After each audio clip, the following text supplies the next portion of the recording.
Martin Luther est le père fondateur du protestantisme. Il est celui par lequel une hérésie, je mets le terme entre guillemets, parvint à s'imposer dans la chrétienté, car auparavant, elles avaient toutes été vaincues ou marginalisées.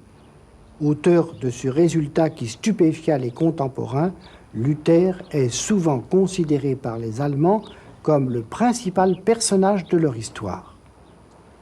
S'il optait en Allemagne et hors d'Allemagne le succès qui fut le sien, c'est évidemment parce qu'il refléta les angoisses de son temps et aussi ses rancœurs contre ceux qu'on appelait les abus de l'Église, à savoir sa trop grande richesse et la mauvaise vie d'un certain nombre d'ecclésiastiques.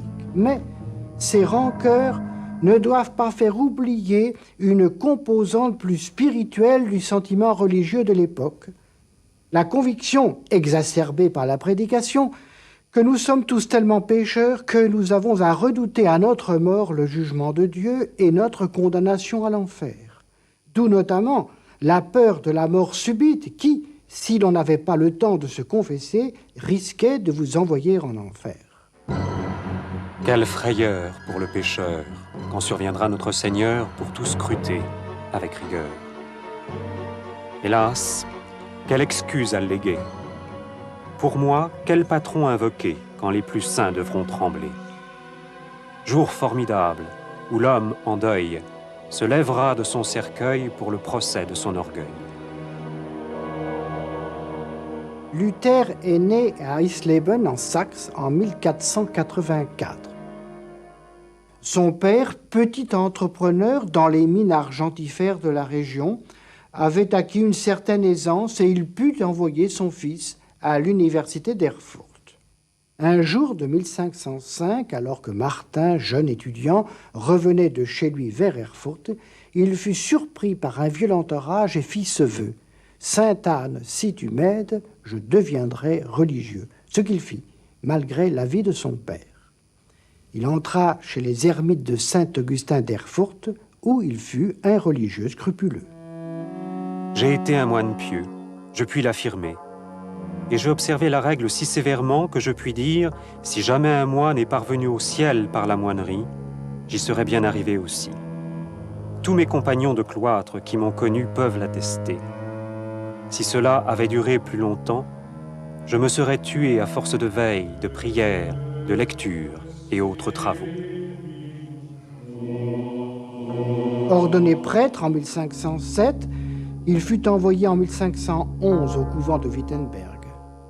Docteur en théologie en 1512, il cumula bientôt les fonctions de prédicateur dans son couvent, prédicateur paroissial et professeur d'écriture sainte à l'université de la ville. Et c'est à ce titre qu'il commenta d'abord les 150 psaumes de la Bible, puis les épîtres de saint Paul, en particulier en 1515-1516, l'épître aux Romains, qui est devenu depuis lors un des grands textes de référence du protestantisme. Le futur réformateur y trouva la clé de sa doctrine et la certitude que Dieu n'est pas juge, mais père. Persuadé que le péché originel a totalement corrompu la nature humaine et que nous sommes dès lors devenus incapables de mériter le ciel par nos propres mérites, Luther enseigna que c'est le don gratuit de Dieu qui nous sauve. Si nous avons foi en lui, il ne regardera pas nos péchés. Nous sommes et resterons pécheurs, et cependant, nous sommes déjà sauvés, c'est-à-dire assurés d'être reçus au paradis. Cette doctrine porte le nom de justification par la foi. Or, en 1517, des prédicateurs vendaient, entre guillemets, des indulgences en Allemagne pour financer la reconstruction de la basilique Saint-Pierre de Rome. Elles absolvaient certains péchés et remettaient une partie des peines de purgatoire. Luther, persuadé, comme je viens de le dire, que la foi seule sauve et non nos propres mérites, et surtout pas les mérites acquis à coups d'argent, intervint publiquement.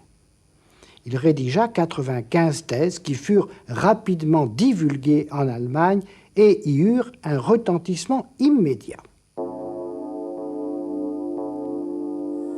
Celui qui donne aux pauvres ou prête aux nécessiteux fait mieux que s'il achetait des indulgences. À moins d'avoir des richesses superflues, les chrétiens doivent appliquer ce qu'ils ont aux besoins de leur maison, plutôt que de les prodiguer à l'achat des indulgences.